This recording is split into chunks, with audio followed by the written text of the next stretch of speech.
What's good, YouTube? It's your boy, Pretty Boy West, man. We're back with another video for y'all today. If you're new to the channel, man, make sure you drop a like, comment, subscribe to your boy, Pretty Boy West.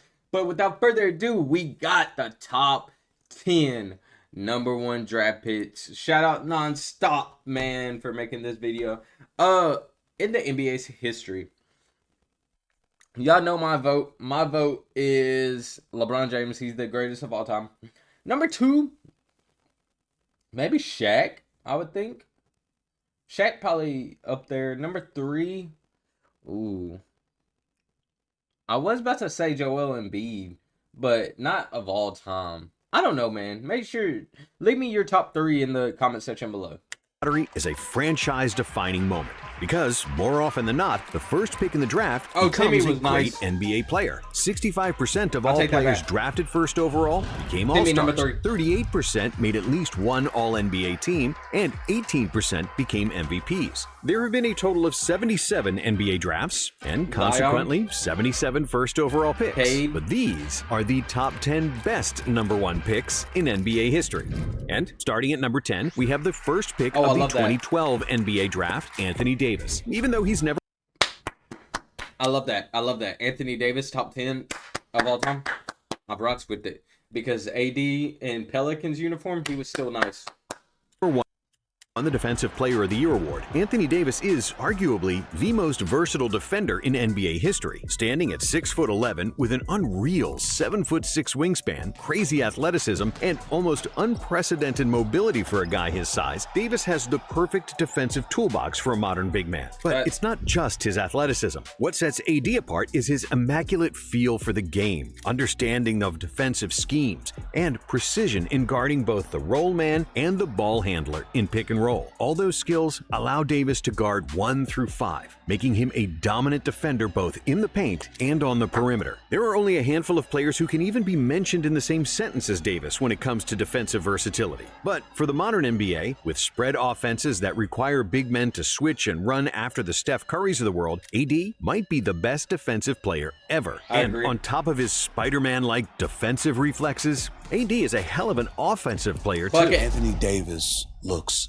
spectacular. Yes. He looks unstoppable. He looks like a top 5 player on the planet. With a soft touch around the basket, a polished mid-range jumper, and the ball handling of a guard, Davis is averaging 24 points per game on 52% shooting for his career, and is even better in the playoffs with 26 points and 54% shooting, which is astonishing production for somebody whose primary skill is defense. The Browns spent the first part of his career in New Orleans with insufficient talent around him, but when he got to LA, he was arguably the best player on a team that won the 2020 NBA title. Due to his quiet demeanor, injuries, and the fact that he joined the biggest superstar in the NBA to win a ring, he often gets forgotten when there's a discussion about the best players in the NBA. But don't get it twisted. Anthony Davis is an absolute monster and is the second best #1 pick of this millennium. Being forgotten isn't an issue for the number 9 player on this list because even today, more than a decade after his retirement, he's more popular than the majority of current NBA players. We're talking about the first pick of the best draft class of all time, the man they called the Answer, Allen Iverson. At 6 feet and 155. My thoughts on Allen, he was really cold. The only thing I would say about Allen is that I didn't like how he treated his teammates. If I'm being honest, it was his show, which I understand, but still. 5 pounds, AI was the shortest and lightest #1 pick ever. And despite some absolute legends being drafted in 1996, Philadelphia can't be mad for picking him first overall. Sure, he was a below-average defender and inefficient scorer, but the passion AI played with made him one of the most transcendent players of all time. Iverson changed how the point guard position was played, reverting from the pass-first mold of Magic Johnson, John Stockton, and Jason Kidd, and blazing a new way for shoot-first, ask questions later guards that came after him. Crazy when you word. order industrial cable cut to the length you need before our daily cutoff times, that cable will be pulled and cut. I don't even know what that was. I apologize. But the biggest impact AI had was on the culture. Before Iverson, nobody had tattoos, nobody was wearing hip-hop style clothes to games, and nobody was so unapologetically himself like the answer. Iverson's MVP season and leading the Sixers to the 2001 finals was legendary. And even though he never won the title, he was the people's champion, winning the hearts of fans worldwide. With 4 scoring titles, 3-time steals leader, and 11 All-Star appearances, Iverson was the fastest and deadliest point guard of his era. Defenders had fear in their hearts when they needed to guard him. Allen Iverson, he was really, really tough. And there was a game where he dropped 44 on me in Philadelphia. Because they didn't want to get embarrassed by his deadly crossover. Kobe gave Iverson the biggest compliment. We're fortunate that Allen Iverson isn't 6'5", because even at 6 foot, AI's 26.6 points per game ranks in the top 10 all time. Now, before we get to the 8th best #1 pick, we're going to name some players who didn't make the cut, but definitely deserve to be mentioned. And we'll start with the player who often gets compared to Iverson, Kyrie Irving. The first pick. Kyrie is better than. Ooh. I'm not going to say that. The 2011 draft is probably a better overall player than Iverson, with an ambidextrous handle, the ability to jump off both feet, and a deep bag of spins, fakes, and crossovers. Kyrie is the best ball handler of all time. Irving is a much better shooter and more efficient scorer than AI. Kyrie also has an NBA championship to his name after hitting one of the biggest shots in NBA Finals history. But due to AI's cultural impact, he has to rank above Kyrie, even though it's very close. Other notable #1 picks who deserve a mention are Elgin Baylor, Elvin Hayes, Bill Walton, and Patrick Ewing, who were all first ballot Hall of Famers. But none of them were quite as good as the #8 player on this list, who did something that seems unimaginable for most people. After he got selected with the first pick in the 1987 draft, he decided to pass on the NBA and millions of dollars in order to serve in the Navy. Of course, we're talking about the Admiral, David Robinson, a 7'1" center who could run the floor like a gazelle and looked like he was competing in Mr. Olympia. In the first 7 years of his career, Robinson led the league in rebounding, blocks, and scoring, averaging 25 points, 12 rebounds, 3 assists, 1.7 steals, and 3.6 blocks per game. In that 7-year span, Robinson won Rookie of the Year, Defensive Player of the Year, and MVP, while making an all-defensive and all-NBA team in each season. In the next 7 years, injuries slowed him down and his numbers decreased. But the Admiral still averaged 21 points, 10 rebounds, and 3 blocks for his career. And most importantly, he won 2 NBA championships with the Spurs in '99 and 2003. And at #7, we have another player who loved to stuff the stat sheet. In fact, he was known as Mr. Triple-Double before triple-doubles were even really a thing. Oscar Robertson was selected first overall in the 1960 NBA draft, and in his first 6 seasons, he averaged 30.4 points, 10 rebounds, and 10.7 assists. Big O was the LeBron James of the 60s.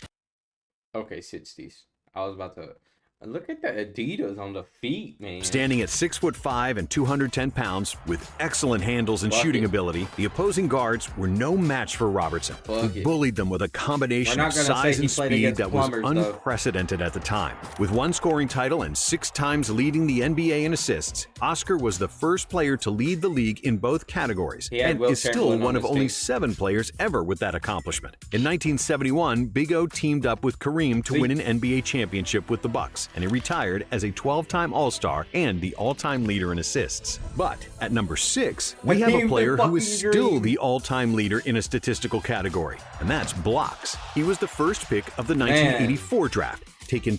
Man, I know this is past my time, but Hakeem the Dream, I grew up, let me give y'all a bad story. My grandpa, he loved Hakeem the Dream, Kenny the Jet, Charles Barkley, bro. Like, I grew up with the Houston Rockets. I'm not a I don't know if I'm a Houston Rockets fan, but I grew up just watching Hakeem the Dream. 2 spots ahead of Michael Jordan. But unlike Portland, who can never forgive themselves for picking Sam Bowie, the Houston Rockets made the right choice for drafting Hakeem Olajuwon. Hakeem first started playing basketball at 17, but due to his soccer background, he had unbelievable coordination and footwork for a center. And because he started playing so late, he wasn't thinking like the prototypical center. Hakeem always wanted to play like a guard, and that's what he became, a guard in a center's body. No other center of his era moved like Olajuwon. Hakeem, he was Very Super smooth. unpredictable on the block. You know, you thought he was going right, he would go left. He'll spin. Nobody had the feints, the spins, and of course, nobody could shake like the Dream. The Dream shake was one of the most unstoppable. Okay, so I gotta give y'all backstory. This is why I like Hakeem so much. When I was younger, I'm left-handed, and I had to learn how to use my left hand. Not a lot of people knew that about me, that I was left-handed at the time. So my dad and grandpa made me sit down and watch Hakeem the Dream highlights of his footwork. And that little spin. And of course, nobody could shake like the Dream. The Dream shake was one of the most... right here was literally my go-to bag when I was like 5 to like probably like 12, 11 until I started dribbling and everything, bro. But this was my move, bro, from this guy.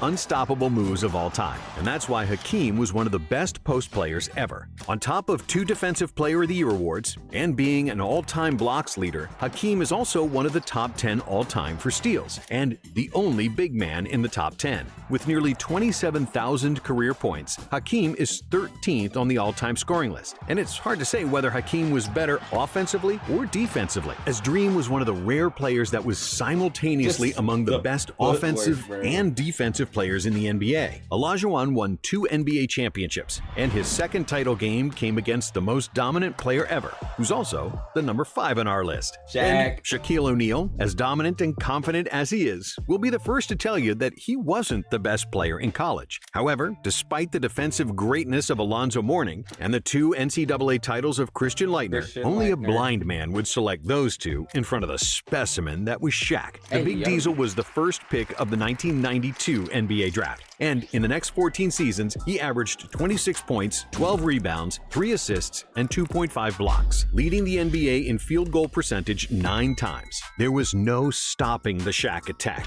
This is the dude, though, that you really admire and respect as dominant on both ends of the court. I used to brag to my friends a lot and say, you know, like, after we played the Lakers, you know, I get to the crib and be like, yo, you seen how I laid Shaq? Then you know what I mean? Especially during his three-peat run with the Lakers, where he bullied 7-foot centers like they were children. In his first 14 seasons, O'Neal made 6 NBA Finals and won 4 championships. And only Jordan and LeBron have more Finals MVPs than the big Aristotle. In the last 5 seasons of his career, Shaq got a bit chubby, and his numbers decreased as he was switching teams trying to chase one more ring. But anyone who watched him in his prime knows how truly unstoppable Shaq was. And at number 4, we have a guy who was one of Shaq's biggest rivals. He's the greatest player ever at his position, and yet is still somehow underrated. Tim Duncan was supposed to be an Olympic swimmer, but after a hurricane destroyed the only pool in St. Croix in the U.S. Virgin Islands, he took up basketball. And 7 years later, the 6... Bro, the crazy part is, like, when you're like 5... I'm sorry, I'm still, like, brain thinking about that freaking Hakeem. But when you're, like, 5 and, like, going on 13, bro, and no one knows you're left-handed, and you learned how to play post moves, and then you start learning how to dribble and actually make handles, bro. I was so ahead, bro. 6'11" power forward became the best collegiate player in the country. Then everyone and half the NBA enamored over the number 1 pick and the opportunity to draft him. But the Spurs had the most luck. And for the next 19 years, Duncan was the most boringly good basketball player on the planet. I was learning from him. He came in with a tremendous skill set. I was incredibly impressed.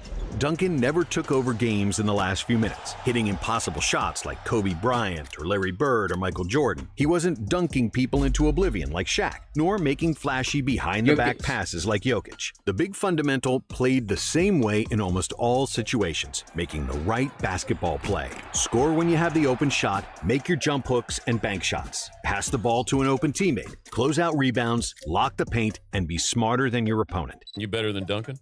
No, Tim Duncan's the greatest power forward ever. Timmy quietly dominated the league for years, without controversy, without crazy trash talk, with deadpan short answers to the media, and the worst fashion sense in NBA history. But when he retired, he left with 5 championships, 3 finals MVPs, and 2 regular season MVPs. Duncan is the all-time leader in all defensive selections with 15, while nobody else has more than 12. Timmy also made 15 All-NBA teams, trailing only LeBron James. He's in the top 6 players of all time in blocks and rebounds, and has won 1,001 regular season games, which is the 3rd best mark ever. Duncan's whole career was so good and so consistent that his elite play just became normalized amongst fans, and that's why he's one of the most underrated greats ever. And if Duncan was the quiet killer, no one was as flashy as the 3rd best #1 pick ever. And we're talking about the conductor of the Showtime Lakers, Magic Johnson. Even though Magic wasn't an elite two-way player like Duncan, Hakeem, and some other all-time greats, he almost always found a way to get the victory. After defeating Larry Bird in the 1979 NCAA championship game, Magic was selected first in the 1979 draft and won the NBA championship and the Finals MVP in his rookie season. During his 12-year career, Johnson made the Finals a whopping 9 times, winning 5 NBA championships